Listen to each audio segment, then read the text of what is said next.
Imagine that a modern Olympic stadium, built using the latest technologies and materials, could remain intact until 4025. This seems like pure fantasy because we are used to our concrete and steel arenas requiring major repairs after only 30 or 50 years of use. But in the heart of Rome stands a structure that witnessed the heyday of the empire, survived the dark ages of the Middle Ages, and endured the era of world wars. The Colosseum has stood for 2,000 years, as if silently rebuking our ideas about reliability and durability. Why did ancient builders, who had neither computers nor cranes, create structures that lasted for millennia, while we build only for a single generation? It was not magic, a lucky coincidence, or the help of forgotten gods, but the result of cold and precise engineering calculations. Watch this video to the end, and you will learn the main secret of the Roman approach to construction, which we seem to have lost forever. What if I told you that the secret of the Colosseum lies not in its uniqueness, but in its total uniformity? We are used to thinking of ancient buildings as one-of-a-kind works of art, but the Colosseum was a triumph of standardization and mass production. Roman engineers were the first to realize that huge buildings can be constructed faster when the number of unique details is minimized. Their idea was to make each part of the amphitheater as repeatable and understandable as possible for any builder. We often imagine ancient craftsmen as people who created unique elements by hand and put their soul into them. But in reality, much was done according to pre-prepared models. Rome strove for practicality, so the main task was not artistic diversity, but uniformity, allowing for faster and more accurate work. The Colosseum became a model of this approach, like a huge set of elements assembled into a single system. Thanks to this, it grew not by inspiration, but according to a strict plan. The main element of this construction set was the arch, which was replicated in thousands of copies around the entire perimeter of the building. All the arches of the same tier were the same size, and the craftsmen knew exactly which block should go where. The arch was versatile, durable, and easy to produce, so the Romans used it wherever they could. It became a kind of architectural symbol of the entire era. To create such a huge system of arches, the quarries and workshops had to work in perfect harmony. The blocks of the required shape and size were prepared in advance and then sent to the construction site. Workers on site did not waste time on unnecessary measurements because every detail fit where it was delivered. This process was really reminiscent of a modern factory, only in ancient times it was distributed across different regions.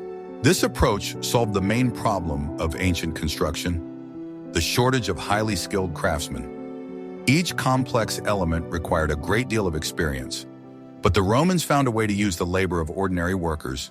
Simple instructions and observation of the process were enough to keep construction moving forward without delays.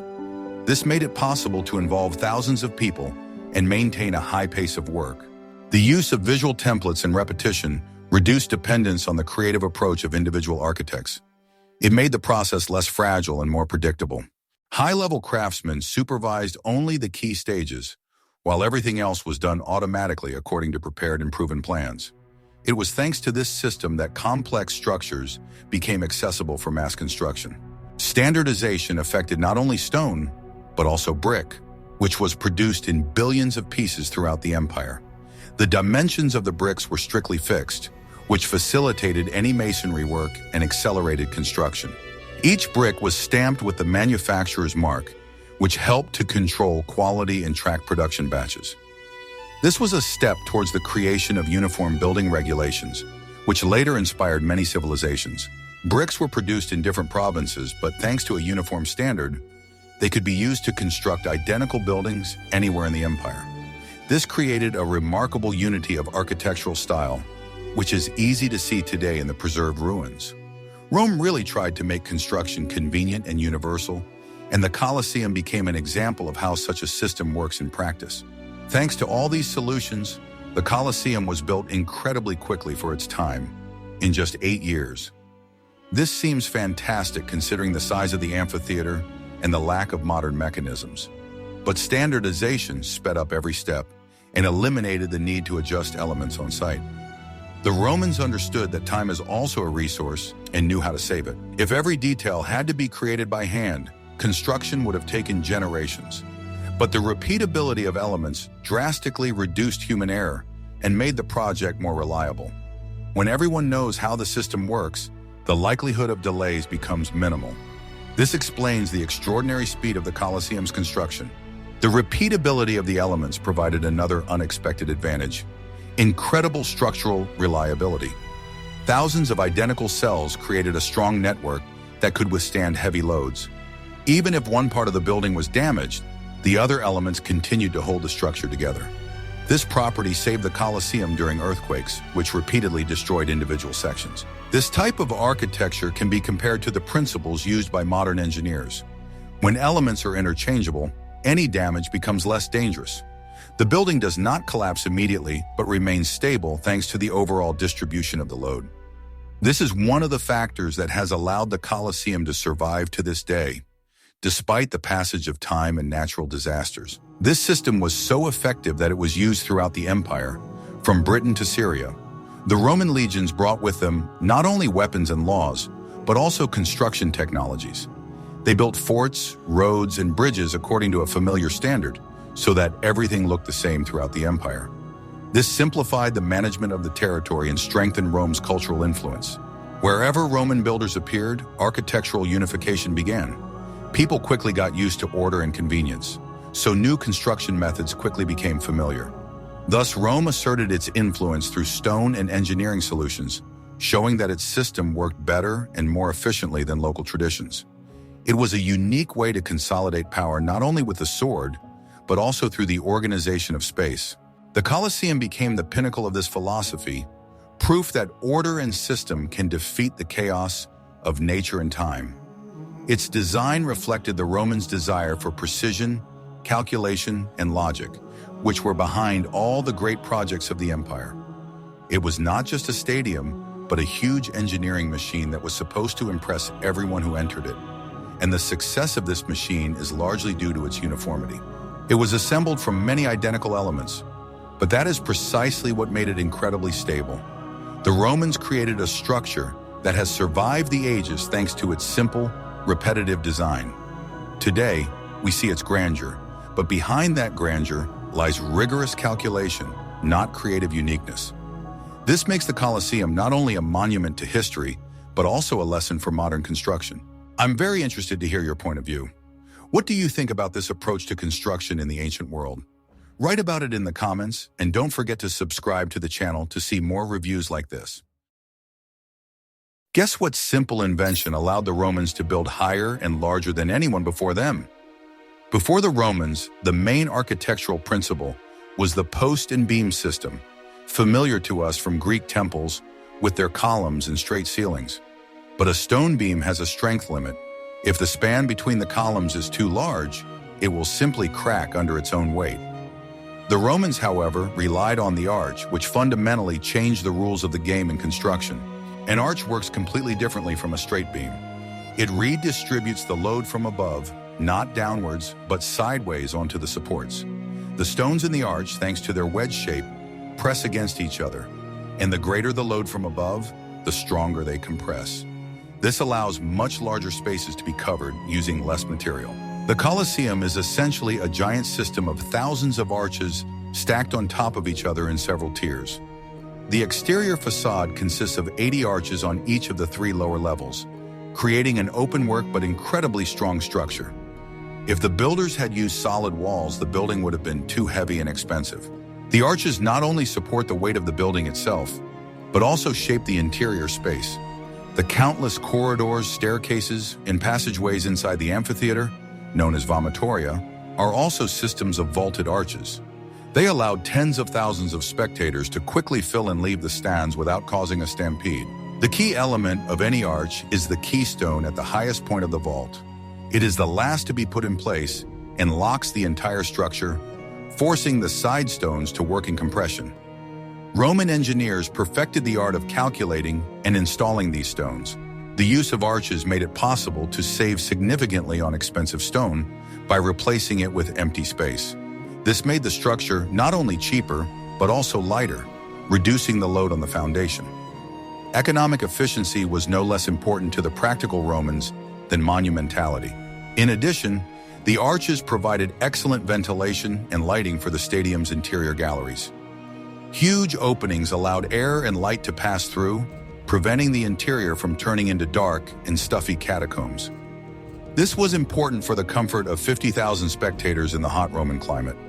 The Romans did not invent the arch, but they understood its true potential and began to use it everywhere. Aqueducts, bridges, triumphal arches, and amphitheaters were all based on the same proven principle. The arch became the architectural skeleton on which the entire infrastructure of the empire was built.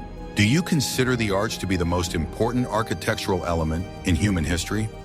In the next chapter, we will talk about the material without which these arches would never have lasted so long. What if I told you that Roman concrete could heal its own cracks? We tend to think of concrete as a modern material, but the Romans used it on an industrial scale long before us.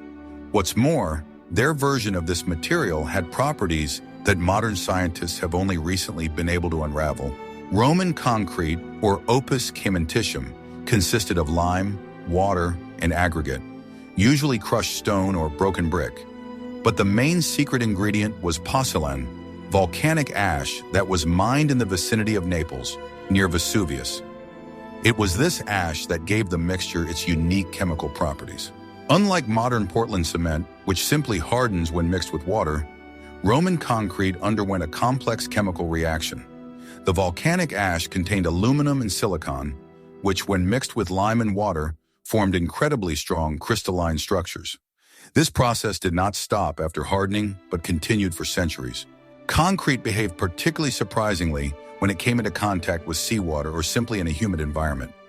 Salt water penetrated the pores of the material and triggered a new reaction, resulting in the formation of a rare mineral called tobermorite aluminum. These crystals grew inside the concrete, filling micro cracks and making it stronger over time. This means that Roman buildings standing in damp soil or on the coast were not destroyed by moisture, but on the contrary were strengthened.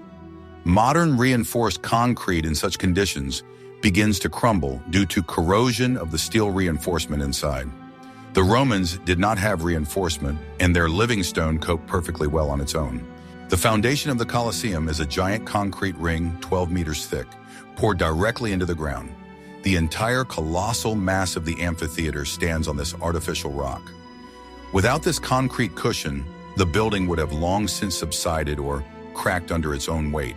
The Romans used concrete not only for foundations, but also for building walls and arches of the upper tiers. They built wooden formwork, filled it with stones, and poured liquid mortar into it, obtaining a monolithic structure. This was much faster and cheaper than carving each block out of solid stone. For a long time, it was believed that the recipe for Roman concrete had been lost in the Dark Ages. But recent research has shown that the secret was not only in the proportions, but also in the specific volcanic additives that the Romans carefully selected. This knowledge was based on centuries of experience observing materials. Today, engineers around the world are trying to recreate Roman concrete to build more durable dams and marine structures. We are just beginning to relearn what Roman builders knew 2,000 years ago. If you enjoy learning about such forgotten technologies, be sure to like this video and subscribe to the channel so you don't miss any new videos. Are you ready to learn the truth that the Colosseum is not just a pile of stones, but a complex composite structure? When viewed from the outside, it appears to be made entirely of massive travertine blocks. But this is only an illusion, an expensive shell that hides a carefully designed layer cake of different materials. The Romans ingeniously combined them, using the strengths of each. Travertine was used in the foundation and in the most heavily loaded parts of the structure, such as the outer pillars of the first tier. It is a very durable and heavy limestone, capable of withstanding enormous pressure. Stone blocks weighing several tons were laid on top of each other without mortar, fastened with iron brackets for reliability. Tuff, a volcanic rock that was significantly lighter and softer than travertine. was used for the internal radial walls and pillars of the second tier. It was strong enough to bear the load, but reduced the overall weight of the structure. In addition, tough had good fire resistance. The higher the building rose, the lighter the materials used became. The upper tiers and corridors arches were built of concrete and fired brick. The brick served as permanent formwork for the concrete pour and, at the same time, as wall cladding. This gradation of materials from bottom to top, from heavy stone to light concrete, was critical for stability. The building's center of gravity shifted downward, making it more stable. This is the same principle used in the construction of modern skyscrapers. The arches of the uppermost galleries were made of a material that was innovative for its time: lightweight concrete, to which porous pumice was added instead of heavy crushed stone. This made it possible to span large spans without the risk of collapse under their own weight. The Romans had a perfect understanding of the physics of load distribution. This combination of materials also provided economic benefits. Expensive and difficult to process travertine was used only where it was really necessary. In other places, cheaper and more accessible local materials such as tuff and brick clay were used. This complex internal structure was hidden from view. The walls were plastered and decorated with marble slabs and statues. The Colosseum was like an athlete in formal attire. Powerful and functional muscles were hidden beneath a beautiful facade. This multi-layered system provided not only strength, but also the flexibility necessary to survive the centuries. How exactly did this design help the building withstand natural disasters? In the next chapter, you will learn how the Colosseum survived what would have destroyed any modern stadium. Rome is located in a seismically active zone, and over 2,000 years, the city has been shaken by dozens of powerful earthquakes. Many ancient and medieval buildings were destroyed to the ground, but the Colosseum, although damaged, continues to stand. Its resistance to underground tremors is no accident, but the result of the same ingenious engineering calculations. The first factor in seismic resistance is the shape of the building itself. An oval is a closed, rigid structure that resists lateral loads during an earthquake much better than a rectangular building. The shock wave flows around the structure, finding no weak corners where destruction could begin. The second factor was the system of arches and vaults that we mentioned earlier. At the moment of the underground tremor, the numerous arches acted like springs, deforming slightly and dampening the energy of the vibrations. If the walls had been solid, they would have simply cracked, but the arch structure breathed along with the earth. The metal brackets that held the travertine blocks together played a huge role. A total of about 300 tons of iron was used in the construction of the Colosseum for these fasteners alone. They prevented the stones from moving apart during strong tremors, holding them together in a single bundle. In the Middle Ages, when the secrets of construction were lost and metal became scarce, these brackets were barbarically torn out of the walls. The holes left by them are still visible on the facade of the Colosseum like pockmarks. The removal of the staples significantly weakened the structure, which was one of the reasons for the partial collapse of the outer ring during the Great Earthquake of 1349. Another secret was the foundation. The massive concrete cushion was not rigidly tied to the rock base beneath it. This allowed the entire building to shift slightly during tremors, similar to how modern buildings are constructed on seismic isolation supports. The use of different materials also played a role. Rigid travertine and more plastic tuff and concrete reacted differently to vibrations without entering into resonance. This composite structure dampened vibrations more effectively than monolithic stone. Of course, the Colosseum did not emerge from its battle with nature unscathed. The southern part of the outer ring collapsed because it stood on the less stable, alluvial soil of a former stream bed. But the fact that 2/3 of the building survived numerous powerful earthquakes without modern seismic protection. Technology is astonishing. Roman engineers intuitively understood the principles that today form the basis of earthquake-resistant construction. They did not create rigid, fragile boxes, but flexible, adaptive systems capable of absorbing the energy of an impact. It was a triumph of plasticity over brute force. Want to know a secret that changes everything we think we know about ancient construction? We often imagine the construction of the pyramids or the Colosseum as an anthill, where thousands of powerless slaves carry huge stones under the lash of whips. But brute force alone could never have created such a complex engineering structure in such a short time. The real secret was the clear organization of labor in the use of highly skilled specialists. Of course, slave labor was used, and very widely. Tens of thousands of prisoners brought in after the Jewish war worked in quarries and transporting materials. They did the hardest and dirtiest work, ensuring a steady flow of stone, sand, and lime to the construction site.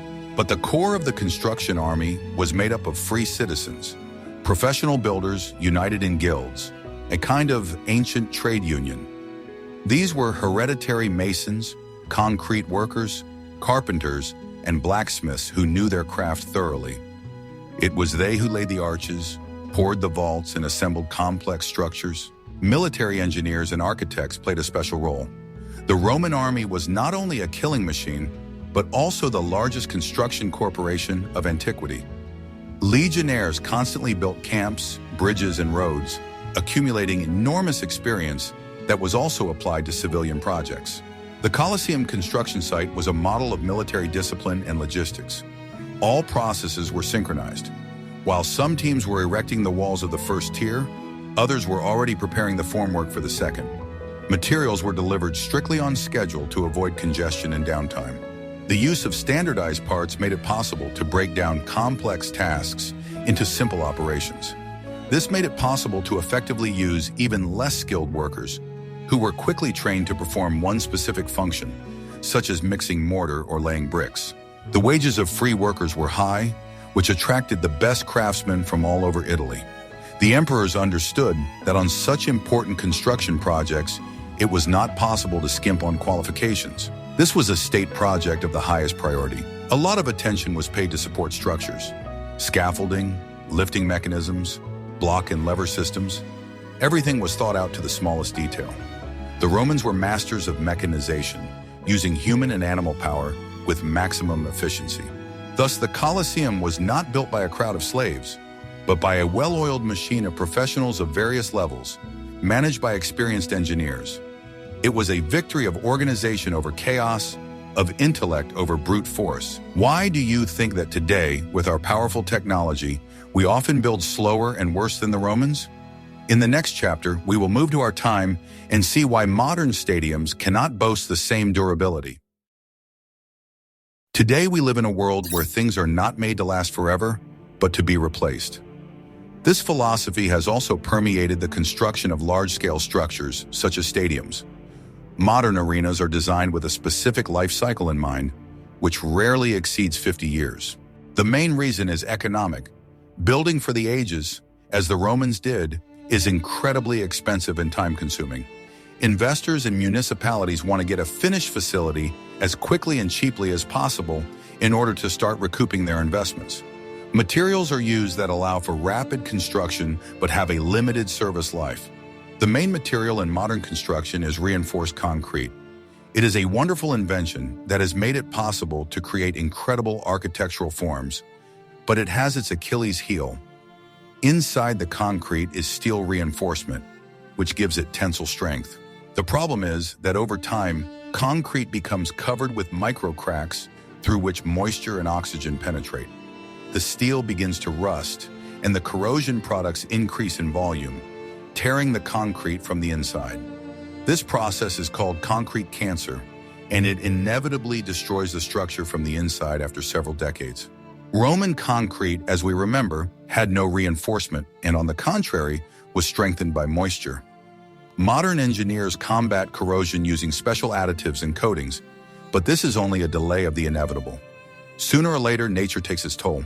In addition, modern stadiums are crammed with complex engineering systems: electrical, ventilation, plumbing, electronics. These systems become obsolete morally and physically much faster than load-bearing walls. After 30 years, it is easier and cheaper to demolish the entire building and construct a new one that meets modern requirements than to attempt to modernize the old one. We also use a variety of polymer materials, sealants, and plastics that deteriorate under the influence of ultraviolet light and temperature changes. Their service life often does not exceed 20-25 years. The tightness of the joints is compromised, and water begins its destructive work. Modern architecture often strives for uniqueness and visual appeal. Complex, elaborate roof and facade designs create many operational problems. Such structures have more places where water or snow can accumulate, which accelerates wear and tear. Thus, modern stadiums are not originally designed to last 1,000 years. They are temporary structures that serve their purpose here and now. We have traded durability for speed, cheapness, and technological sophistication.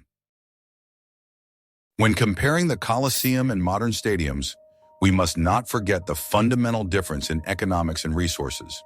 At the height of its power, the Roman Empire had enormous capabilities that no modern state or corporation could match. It was an era when political and military power created almost unlimited access to human and material resources. The empire could direct funds wherever it saw fit, and no one could oppose it. The construction of the Colosseum was financed by the enormous military spoils captured after the plundering of the Temple of Jerusalem. The Romans obtained not only gold and silver, but also many valuable materials, which were immediately used for public projects. Emperors did not need to take out loans from banks or coordinate budgets with financial institutions. It was a demonstration of absolute power and wealth, where money was not a decisive factor. The emperors sought to show that they could afford the most ambitious structures. The Colosseum became not just an arena for entertainment, but a symbol of the power of the entire empire. It confirmed that Rome was capable of projects that other nations could not even dream of. That is why the question of cost rarely arose, because only the grandeur of the result mattered. The Romans could afford to use the labor of tens of thousands of slaves, which reduced the cost of unskilled labor to virtually zero. Slave labor was commonplace at the time and was widely used on all major construction sites. They owned numerous quarries, forests, and other resources throughout the Mediterranean. Logistics was a state task, not a commercial service, which also reduced costs. Materials were delivered by rivers, roads, and sea routes, which the Romans themselves had built. The road system was considered one of the best in the ancient world, saving time and effort. The stone used in the construction of the Colosseum was transported from nearby regions, and the state completely controlled this process. Thanks to this organization, labor and resources were practically free. The empire could build for a long time and was in no hurry to complete projects. 8 years for the Colosseum is really fast, considering its size and complexity. Many other structures, such as temples, baths, or aqueducts, were built over decades without time pressure.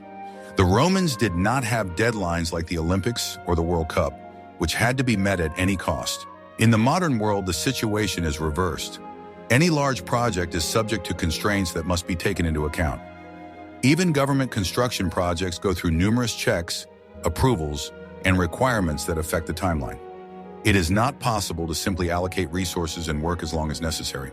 Today, stadium construction is always a commercial project, even if it is financed by the state. It must fit within a budget that is always limited and carefully calculated. Every extra year of construction or the use of more expensive but durable materials becomes a direct loss. That is why many decisions are made based not on durability, but on economic benefit. The modern economy forces us to choose between quality and cost. If a building pays for itself slowly, investors are unwilling to invest in overly durable and expensive structures. As a result, modern stadiums are rarely designed to last for centuries. They must be profitable or at least not become a financial burden. We live in an era of rapidly changing standards and needs. What was considered the pinnacle of comfort and technology 50 years ago looks hopelessly outdated today. Old arenas are often demolished or rebuilt because they do not meet new safety and comfort standards. The stadiums built for the 1980 Olympics in Moscow are a good example of this process. Many facilities from that time have either lost their relevance or require major reconstruction. The same thing is happening in other countries because infrastructure quickly becomes obsolete. New standards dictate requirements for capacity, layout, electronic systems, and overall functionality. And if a facility does not meet these requirements, it loses its value. In today's world, flexibility is valued over monumentality. Land in the centers of large cities is incredibly expensive, and owners prefer to use it as profitably as possible. Sometimes it is easier to demolish an old building and build a shopping center or residential complex in its place. which will generate more income. Therefore, durability is no longer a priority. The Colosseum occupies a huge area in the very center of Rome and does not generate any direct income except from tourism. However, no one would think of demolishing it because it is part of the cultural heritage. It has become a symbol that is more important than any possible profit. The history of the country is connected with this object, and its preservation becomes the responsibility of the state. The difference in approaches reflects the difference in values. It was important for the Romans to leave a mark on eternity and show their power to future generations. They built buildings that were supposed to stand for centuries and often achieved this result. Their desire for monumentality became part of their state ideology. For us, it is more important to solve current problems with minimal costs and maximum efficiency. Modern society lives faster and is more often focused on immediate benefits.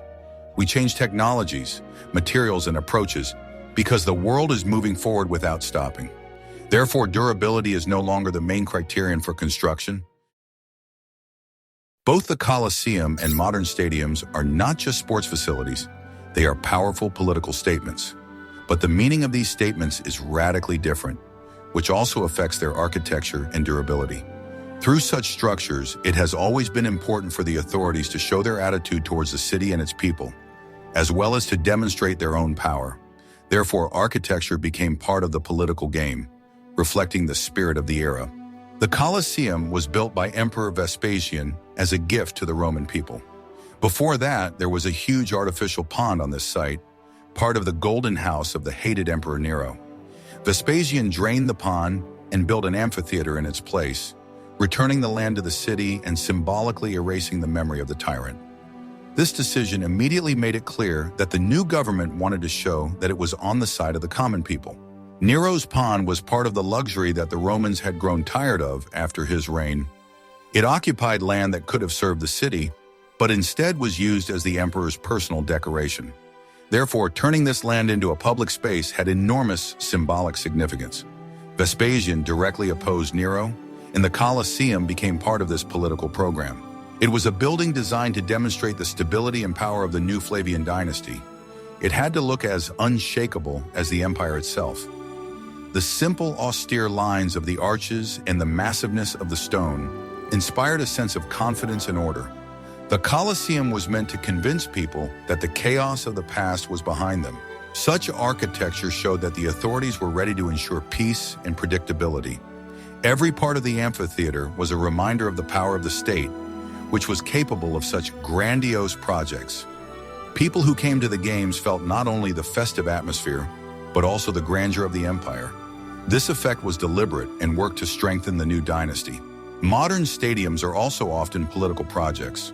Countries and cities compete for the right to host the Olympics and championships in order to demonstrate their modernity, technological development, and economic power to the world. Such events become an opportunity to assert their place in global politics. The stadium becomes a symbol that millions of spectators must see. That is why modern architects strive for unique, memorable designs. They use complex shapes, huge cantilevered roofs, and innovative facade materials to stand out from the crowd. The more unusual the object, the easier it becomes a symbol of the city. Its task is not only to host competitions, but also to create a sense of presence in the future. Such solutions require courage and new engineering approaches. Architects try to convey the energy of progress through the stadium's appearance. This is admirable, but at the same time makes the facility very difficult to maintain in the future. Uniqueness is a delight during the holiday, but can later become a problem. However, this pursuit of visual effect often comes at the expense of practicality and durability. Complex structures require constant maintenance and costly repairs. When the political celebration is over, the city is left alone with an expensive facility to maintain. This turns the stadium into a heavy legacy that is difficult to get rid of. In many cases, such facilities cannot be used in everyday life. Their costs exceed their revenues, and adapting them for other events becomes too complicated. As a result, the building gradually begins to lose its relevance. After a few years, it no longer inspires the admiration for which it was built. Many Olympic venues in Athens, Rio de Janeiro, and Sarajevo are now abandoned and falling into ruin. They fulfilled their short-term political function and became useless to anyone. Their architecture, designed for instant wow effect, proved unviable in the long term. Such examples clearly demonstrate the fragility of projects created for the moment rather than for the future. Cities that have hosted major competitions often can't find a use for these facilities. Sometimes stadiums stand idle due to the lack of major teams or events. Sometimes they are too expensive even for minimal maintenance. All this leads to a striking architectural marvel turning into a forgotten monument. The Colosseum, on the other hand, was a purely utilitarian structure. Its form was dictated by its function, to accommodate the maximum number of spectators and provide them with a good view. There was nothing superfluous about it, no architectural acrobatics for the sake of acrobatics. Every detail served a specific purpose, rather than the desire to create a striking image. This simplicity made the Colosseum convenient for daily use. Organizing the entrance of spectators, seating, and the operation of the arena was possible without undue difficulty. Engineers thought out evacuation routes and crowd movement in advance, which greatly facilitated maintenance. This approach was not spectacular, but it was extremely functional. The paradox is that it was this simple, functional, and politically motivated reliability that made the Colosseum an eternal symbol of Rome. It survived earthquakes, wars, and millennia because it was built for durability, not for instant glory. Many modern stadiums, created as symbols of the future, fall into ruin within a single generation. This is the main difference between the two eras. Comparing the Roman approach with the modern one, we see that in 2,000 years we have acquired incredible technologies, but we have lost something important in the very philosophy of creation. We have learned to build faster, higher, and more complex, but we have forgotten how to build simply and for centuries. The Romans thought in terms of time measured in generations, not in terms of project deadlines. Their desire to create lasting things made architecture part of their cultural heritage, not a temporary project. We have lost our patience. The Romans understood that stone takes time because it must be quarried, processed, and laid so that it becomes one with the masonry. They knew that quality depends on a slow process that cannot be artificially accelerated. We, on the other hand, strive to get immediate results, relying on quick-setting mixtures and factory-made blocks that allow us to complete a project in the shortest possible time. When Roman craftsmen worked with stone, they took into account the properties of each layer and selected the material for a specific part of the building. Their attention to detail made the buildings extremely durable. Modern methods often lack this subtle approach because we replace long-term work with quick technologies. As a result, durability becomes secondary to convenience and speed. We have lost a deep, intuitive understanding of natural materials. Roman architects knew how a particular type of tuff or travertine would behave in 100 years because they saw examples around them. They understood how rain, wind, and temperature changes would affect the surface of the stone. We rely on laboratory tests and computer programs, which help, but cannot always predict the behavior of complex materials in a real environment. Modern composites and metal structures undergo precise calculations, but still remain vulnerable to rare but destructive factors. Often, such materials behave unpredictably decades later when the protective layers break down. The Romans, on the other hand, chose materials that had been tested over centuries, which gave their buildings a special reliability. Such experience is difficult to replace even with the most accurate models. We have become too reliant on active building life support systems. Our buildings often cannot function without electricity, pumps, fans, and complex communications. The Colosseum, on the other hand, was a passive system where everything worked through natural, physical processes, such as air movement and gravity. This allowed the structure to remain effective without human intervention. Roman engineers designed the space so that air could circulate freely and lighting did not require additional structures. They used the shape of the building to direct wind and light inside, creating comfortable conditions for spectators. Modern structures, on the other hand, often depend entirely on artificial ventilation, which requires constant maintenance. This makes them less resistant to system failures. We replaced excessive strength with precise calculations. The Romans built with a large margin of safety because they could not calculate loads mathematically and played it safe.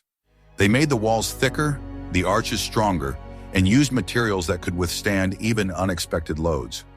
We, on the other hand, can calculate everything down to the kilogram and build at the limit of optimization, saving material to reduce costs. When the unexpected happens, modern buildings can prove to be too fragile. An earthquake stronger than expected or corrosion that develops faster than anticipated can lead to sudden destruction. The Colosseum survived many disasters precisely because of its enormous margin of safety. Its massive blocks held together even when part of the structure cracked. We have lost our sense of responsibility to the future. Roman builders knew that their work would be seen by their great-grandchildren and that their labor would become part of the city's history. This shaped a special attitude toward quality because each stone became a testament to craftsmanship. Modern engineers understand that in a few decades, their buildings may be demolished to make way for new projects. This changes the very philosophy of construction. When a structure is created with only the immediate future in mind, it lacks the internal stability that makes architecture timeless. We build quickly, but we do not always build with the idea of time that will outlive us. This difference defines the differences between ancient monuments and modern buildings. Of course, we cannot and should not return to building with stone and using slave labor. Technology has changed, and the modern world requires different approaches. But the experience of the Colosseum is an important lesson for a civilization that constantly strives for novelty and speed. It reminds us that true sustainability requires not only technology, but also wisdom that has been tested by time. It also shows that respect for materials and understanding their properties can extend the life of any structure. Even today, many engineers study ancient Roman structures to understand why they have been so well preserved. This interest proves that ancient methods are still relevant. We continue to learn from the past, even when creating the most modern projects. The Colosseum stands as a testament to man's ability to create things that will outlive civilizations. It is a monument not only to the cruel games of the past, but also to the genius of human engineering, which we are still trying to comprehend.